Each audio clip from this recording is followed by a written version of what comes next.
Olá, olá, boa noite. Ups. Agora sim, olá, olá, boa noite. Bem-vindos a mais uma live. E hoje eu coloquei nos meus stories uma sondagem a propósito de culpa. E esta live vai abordar esse tema. E então eu fazia a pergunta se quem vê os meus stories, se conhecia alguém que estava sempre a pedir desculpa, por tudo e por nada. Às vezes sem tendo qualquer tipo de ligação até com a situação. E tive 100% das pessoas que responderam disseram que sim, que conheciam alguém que estava sempre a pedir desculpa. E perguntei também sobre, e é muito interessante estas respostas, sobre o que é que fazia as pessoas sentirem mais culpa. E pela comida não teve votos, porque há pessoas que se culpam por comer, porque depois vão engordar, não é? Há muitas pessoas que dizem, eu vou comer um quadradinho de chocolate sem culpa, não é? Isto já nota que há aqui algum sinal de alerta. Pelo que falo de errado, também não tive votos. Tive votos, o que ficou em segundo lugar foi pelo que faço de errado e em primeiro lugar pelo medo de viver uma vida boa. E isto está de facto completamente ligado à origem de onde é que isto tudo começa, não é? E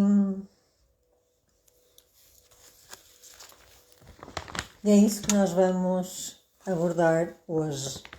Eu perguntei quem é que gostaria de saber a origem da culpa e recebi 100% de pessoas que querem saber a origem da culpa. Então, quem vai ver em direto, por favor, pode colocar as suas questões. Quem vai ver depois a gravação pode colocar também as suas questões porque vamos falar sobre a origem da culpa. E a introdução que eu coloquei nesta live foi de facto sobre isso. Se conheces pessoas que estão sempre a pedir desculpa por tudo e por nada, e se conheces, carrega aí no aviãozinho e partilha esta live com essas pessoas, porque certamente vai acrescentar muito valor e uma forma de pensar diferente. Parece automático, a pessoa que está sempre a pedir desculpa, e se contar o número de vezes que o faz por dia, nem se apercebe de porque o diz, porque é algo que sai da sua boca de forma automática. Acontece uma coisa, desculpa. Acontece, desculpa. E isto está sempre a sair. Se perguntarem à pessoa porque é que ela está sempre a pedir desculpa, ela nem sabe porquê. E será que sabias que esta sensação que acontece desde a infância, especificamente na altura em que a criança começa a fazer o desfralde, mas ainda não se sente preparada e motivada para o fazer? Pois é uma sensação que começa bem lá atrás. E acontece porque os adultos, à volta da criança, acham que se pressionarem, se ensinarem como se faz, se colocarem o potinho, se incentivarem uma série de coisas que a criança vai fazer. Só que não. E não é por birra da criança, não é por má vontade. Ela simplesmente não faz porque o seu sistema nervoso ainda não está amadurecido o suficiente. E isso, de facto, gera muita frustração, não só na criança, e já vamos ver a sensação da criança, como nos adultos à volta. não é? E depois há muito aquela comparação, quem é que desfralda primeiro, há aquelas competições que eu até já vi, até nos infantários, não é? Porque de facto parece que é uma corrida e não é. É necessário respeitar o ritmo da criança. Aliás, é imprescindível. Porque a mielinização do sistema nervoso, quando chega à zona lombar, é ela que vai dar sensibilidade e controlo aos esfíncteres. E é neste momento que a criança está pronta, preparada e motivada para iniciar o desfralde. E os adultos só precisam de ver os sinais na criança, porque é ela que dá os sinais. É ela que pede para tirar aquela coisa que incomoda, porque ela sente-se desconfortável. E de facto, mais uma vez repito, é necessário respeitar o ritmo de cada criança. E se queres saber como tudo começa, porque estás sempre a pedir desculpa. Ou se és pai ou mãe, ou um profissional que lida com crianças pequenas e queres aprender a saber quando a criança está pronta para esta fase, fica até o final desta live para saberes o que fazer e como identificar isso depois durante a adolescência, porque esta sensação vai continuando na adolescência e há sinais que são importantes de ver para prevenir. E na vida adulta, que acaba por levar esta culpa, entre aspas, de forma inconsciente para relacionamentos, para o trabalho, e muitas vezes há pessoas que adoecem até por causa disso. Ai, o que aconteceu aqui? Sim. Saber disto vai te ajudar a ter uma vida melhor, mais leve, feliz e realizada, e sem tanto peso nem tanta culpa. É possível que o tema seja pesado, a própria culpa tem assim uma energia bem densa, bem pesada, mas o objetivo é que quanto mais consciência tivermos desta situação, mais leve se pode tornar a nossa vida e a vida de quem nos rodeia. E queria deixar muito claro que a intenção desta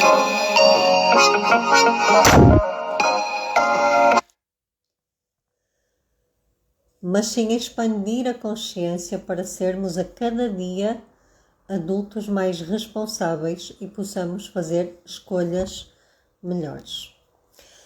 Então, será que tens alguma amiga que está sempre a pedir desculpa por tudo e por nada? Se tens, clica no aviãozinho e partilha esta live com ela. Vais ajudar pelo menos uma pessoa. Se puderes partilhar com pelo menos 5, vais aumentar esta onda de leveza e de conhecimento para mais pessoas. E para quem ainda não me conhece, está a chegar ao meu canal agora, sou a doutora Isabela Ribeiro, com um percurso académico bem peculiar. Eu fiz licenciatura em Análises Clínicas e Saúde Pública, mestrado em Biologia e Gestão da Qualidade da Água e devido a uma escoliose descoberta na adolescência e classificada como idiopática pelos médicos que me acompanharam de várias especialidades, eu procurei outras abordagens terapêuticas e tornei-me mestre formadora de Reiki, terapeuta multidimensional. Estudei angiologia, entre muitas outras áreas do autoconhecimento. Fiquei aposentada por incapacidade para as funções que eu exercia, com atestado de incapacidade multiusos de 61%.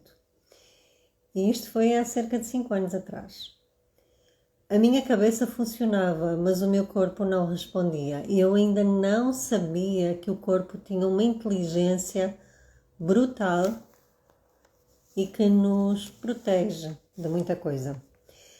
E só quando descobri que o formato do corpo explica o tipo de mente que uma pessoa tem e revela a verdade por trás de qualquer problema que esteja a enfrentar, é que eu decidi encontrar as respostas que eu tinha procurado nos lugares errados e encontrei com a análise corporal.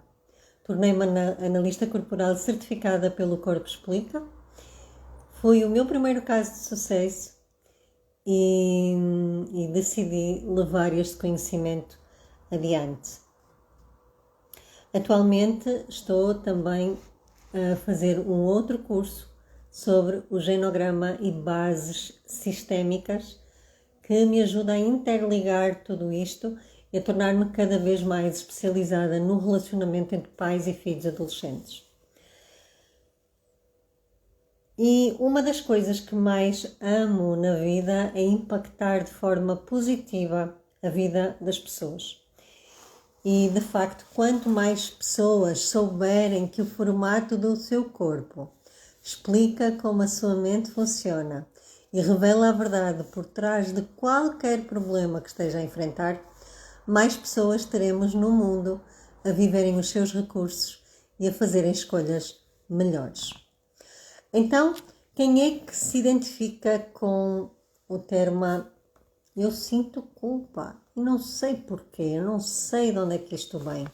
Podes escrever aqui nos comentários, até especialmente em que situações é que isso acontece. Eu gosto que esta live seja interativa e quanto mais pessoas interagirem, mais eu posso ir de encontro à vossa necessidade e não só nos apontamentos que eu tenho aqui e que estive a preparar esta live. E é muito interessante porque se eu te dissesse que se eu vir uma foto tua ou te vir por uns instantes, eu consigo entender a tua tendência de pensamento, sentimento e comportamento na tua vida como um todo, como te sentirias? Certamente, ao ouvir esta pergunta, podes sentir um misto de mas o que é isto? Como é que isso é possível? A maioria das pessoas já sabe que é na primeira infância que ocorrem as maiores possibilidades de adquirir competências humanas e é também nessa fase que o cérebro mais se desenvolve em termos estruturais. Por isso, esses são os anos mais ricos para a aprendizagem de uma criança. E além disso, o que poucos sabem é que há um desenvolvimento do formato do corpo da criança associado com o desenvolvimento mental nesse período. Existem 5 grandes momentos do desenvolvimento na primeira infância que, dependendo da intensidade dos traumas vivenciados nessa fase, a criança vai apresentar mais de um comportamento ou outro. E o formato do corpo da criança vai ser moldado para suprir as necessidades de cada momento. E quais são estes 5 momentos? Primeiro, a gestação. Segundo, a amamentação. Terceiro, os primeiros passos. Quarto, o desfralde. E quinto, o surgimento da sexualidade. O Paulo diz que sente culpa quando não trabalha. E quando tira uns dias para mim. Então, vejo aqui um medo de ter uma vida boa, que vai de encontro à percentagem mais votada na minha sondagem nos stories. Então, fica até o final vamos descortinar aqui isto tudo. E, tal como eu falei na apresentação, hoje vamos falar mais sobre o momento do desfralde, que acontece quando a mielinização do sistema nervoso, que começa na cabeça, ainda dentro da barriga da mãe, vai descendo pela medula espinhal e atinge a zona lombar e dá sensibilidade e controlo para os esfíncteres. Claro que isto depende de criança para criança, já falei no ritmo de cada uma e é muito importante respeitar esse ritmo. Porque quando a criança está preparada e motivada para o desfralde, há sinais que ela dá, há sinais que nós podemos ver. E há algo muito simples de identificar, que é, se ela já sobe sozinha escadas, com a força das suas pernas, sem colocar a mão na parede, sem colocar a mão no corrimão ou sem pedir ajuda de um adulto, é porque a mielinização já chegou à zona necessária que dá sensibilidade e controlo aos esfíncteres. E a própria criança, ela sente um desconforto na fralda suja e ela pede para tirar. Insistir para a criança fazer sem que estes sinais aconteçam vão gerar muita frustração aos adultos e muita culpa na criança. Já estão a ver que é por aqui que a coisa começa. E como? Então, vamos nos colocar no lugar da criança. Imaginem que a criança, quando entra na fase do desfraldo, ela normalmente já fala, ela já anda, já é bastante autónoma. E chega um momento que lhe tiram a fralda e ela ainda não está preparada nem motivada para isso, porque a mielinização ainda não chegou lá. E ela faz nas calças. Imaginem que ela está no meio com outras crianças por perto, que vão chamar um adulto, porque ela cheira mal, né? E aí como é que a criança se sente? Primeiro, ela sente que já não é uma criança tão especial quanto achava, não é? Porque toda a gente até ali lhe achava graça, porque ela fazia gracinhas, porque ela falava, porque ela imitava. Mas ela sente que há qualquer coisa dentro dela que ela não controla, que sai dela sem que ela consiga controlar e que incomoda as outras pessoas. E é aqui a primeira vez que a criança sente a dor de se sentir humilhada. E a partir daqui ela fica com medo de decepcionar ou de não corresponder às expectativas do adulto. Ela acha que o erro é dela e fica com muito medo de errar e perder o amor dos pais. Porque uma criança, ela só quer ser amada. E ela, quando alguém fala que a criança tem um defeito ou que algo está errado nela, ela não deixa de amar os pais. Ela deixa de amar-se ela própria. E saber disto pode nos ativar aqui alguns chips para mudarmos um pouquinho a nossa forma de agir. Porque nós também tivemos uma lacuna muito grande. Os nossos pais também tiveram, os nossos avós também tiveram. Então, isto é um ciclo geracional que nós, como adultos, agora podemos quebrar. E é nesse sentido que podemos, de facto, criar gerações melhores. E para sobreviver neste ambiente, a criança fica assim trancada, muito tensa, não é? O rabo dela fica assim, tipo apertado, a segurar. E depois é fácil identificar estas pessoas porque elas normalmente têm o rabo mais amassado, mais para dentro, exatamente por causa de tanta força que ela faz. E ao mesmo tempo ela começa a ficar muito atenta a todos os detalhes para literalmente não voltar a fazer merda de novo. E isso vai desenvolver nela superpoderes incríveis. Porque ela vai ter uma capacidade enorme de suportar coisas difíceis. Vai ter uma capacidade enorme de resiliência, de ter atenção aos pormenores e a necessidade de um planeamento passo a passo. Normalmente são pessoas mais caladas, com muita dificuldade no improviso e que têm muita dificuldade de falar dos seus sentimentos. E aqui nasce algo que muitas vezes se pode confundir, que é chamar de amor aquilo que na verdade é culpa. Então, quando nós confundimos amor com culpa, o caldo fica entornado. Na adolescência, estas crianças são alvos fáceis para serem vítimas de bullying, porque elas não falam do que sentem. E como elas são muito boas para aguentar coisas difíceis, elas vão aguentar. E muitas vezes caladas, sem que ninguém dê conta disso. Só que uma criança não está preparada para aguentar calada uma dor destas. Então é necessário que os adultos em volta estejam atentos. Ok? E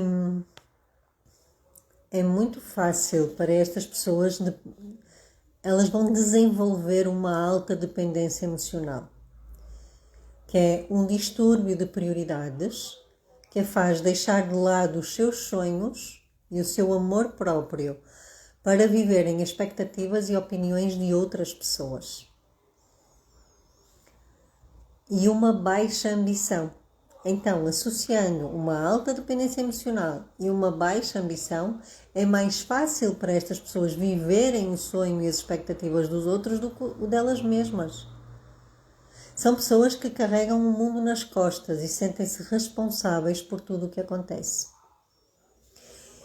E, ao nível da dependência emocional, há um perfil, que é o perfil do culpado.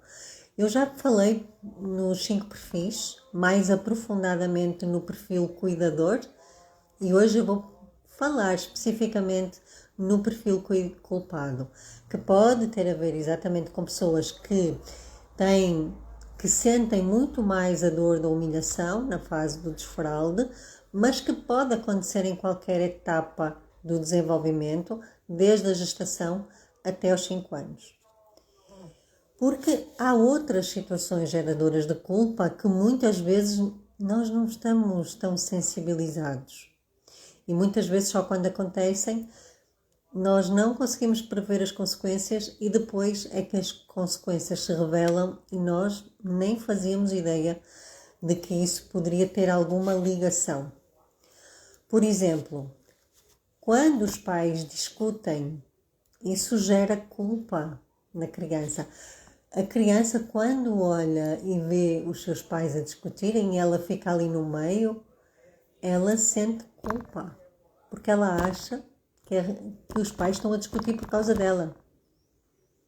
E muitas vezes não tem nada a ver com isso. Só que ela assume para ela essa culpa. Quando acontece o divórcio dos pais, muitas vezes a criança sente culpa. Se for algo que não tenha em atenção a sua visão, a sua perspectiva. Quando existe, por exemplo, uma troca de funções entre pais e filhos após o divórcio, por exemplo, uma mãe com um filho adolescente que a coloca no lugar do pai e diz assim: agora tu és o homem da casa. Isso é gerador de muita culpa e muita irresponsabilidade que não cabe ao filho. E esta troca de papéis pode ser fatal. Porque o filho vai ocupar um lugar que não é dele e fica tudo um ambiente muito doentio e em desordem. E estes filhos, inclusive, quando os pais se separam e ficam sozinhos, estes filhos têm medo de ir estudar para fora até, porque ficam com a sensação de que estão a abandonar os pais. E têm medo de seguir a sua própria vida, porque é como se ficassem ali agarrados, como se fosse uma responsabilidade que eles sentem de fazerem felizes os seus pais. Ou então, crianças que são punidas de forma excessiva, repetida, de forma desproporcional por pais muito severos. E isto faz com que a criança acredite que precise ser punida ou castigada sempre que faz alguma coisa de errado. A criança fica com a sensação que precisa de ser punida, pedir perdão, pedir desculpa. Por isso é que há esta tendência natural a pedir desculpa ou compensar os pais de alguma forma. E aí sim, ser digna do amor deles. A sensação de culpa na criança acontece também quando, por exemplo, há um acidente com um irmão mais novo que está aos cuidados de um irmão mais velho. O irmão mais velho, dependendo de como os pais lidam com esta situação, pode sentir muita culpa. Quando a criança sofre algum tipo de violência ou abuso, porque de alguma maneira ela acredita que pode ter feito alguma coisa para provocar aquilo. Ou então, quando a criança ouve dos pais, no momento de irritação deles, que ela é a causa de todos os problemas e o desgosto da vida deles. Que era melhor não ter nascido e que tudo o que acontece de mal é culpa dela. Isto é horrível e faz a criança sentir-se responsável por coisas que não foram escolha dela e que não dependiam dela de nenhuma forma. Quando a criança cresce, ela leva esta sensação de culpa para a relação com os outros e passa a culpar-se por tudo o que dá errado. Quando as pessoas se sentem mal por causa de alguma coisa que ela disse ou fez e continua a acreditar que precisa de ser punida ou castigada pelos erros que comete. Mesmo que ninguém saiba ou que alguém ache que realmente cometeu um erro. Como é que é ouvir tudo isto? Alguém aqui se identifica? Ou será que há aqui alguém que conhece, alguém que está sempre a dizer desculpa isto ou desculpa aquilo? Então, na sequência de tudo o que estava a dizer, a criança pune-se, castiga-se, até mesmo pelo que ela pensa e deseja, e muitas vezes por achar que aquilo é errado. Busca compensar ou fazer algo de bom pelos pais ou por outras pessoas, como forma de serem perdoados ou de não serem julgados, por serem os monstros que eles acreditam que são. Eu sei que este é um tema que pode ser pesado, mas o objetivo é que fique leve, ok? Então, na visão do culpado, ele é uma pessoa terrível, que não merece receber amor, ser feliz ou ter coisas boas na vida dele, a menos que seja punido, castigado ou faça algo para compensar os outros depois. Ele tem a sensação que está sempre com o saldo negativo na relação com os outros, mesmo com aquelas pessoas que ele acabou de conhecer. A vida do culpado acaba por travar, e estamos a falar do perfil, ok? De um perfil de dependência emocional, aquela pessoa que se sente culpada por tudo e por nada. E a vida dele trava porque ele não se permite ser amado ou ter coisas boas. Ele acaba por se fechar no medo de fazer coisas erradas e passa a maior parte do tempo a compensar os outros e a punir-se por coisas que ele acredita que fez de errado. Ele tem medo de fazer as coisas e sentir-se julgado e uma péssima pessoa, como aconteceu na relação com os pais. Alguns culpados passam a vida a cuidar dos pais, parentes, irmãos, todas as pessoas que ele acredita ter prejudicado na infância de alguma forma, como forma de redenção ou compensação. E muitas vezes abdica da própria vida e da própria felicidade para isso. E aqui eu deixo algumas perguntas para quem se identifica com este perfil. Será que realmente és culpado pelo que aconteceu de mal com aquela pessoa ou situação? Será mesmo? E vamos aqui colocar uma situação de, ok, imagina que sim, que és culpado. Imagina que és mesmo culpado. Quando é que a tua punição vai ser suficiente? Quando é que vais sentir que pagaste o preço daquilo que fizeste? Quando é que vais sentir que pagaste aquilo que achas que fizeste de errado? Ou a tua culpa é infinita? É impagável? Será? Será que é mesmo assim? Será que nunca vais deixar de sentir essa culpa porque achas que fizeste um erro que já passou? Então, deixo uma dica prática para quem está sempre a pedir desculpa ou que acha que é culpado de qualquer coisa. Para e pensa. Realmente a responsabilidade é minha? Realmente, será que isto que está a acontecer é culpa minha? Realmente, será que isto de mal que está a acontecer é culpa minha? E se eu contribuir de alguma maneira? Ok. Há uma parcela de responsabilidade que é dividida. Eu tenho a minha, o outro tem a sua. Porque tudo o que acontece entre adultos tem uma responsabilidade partilhada.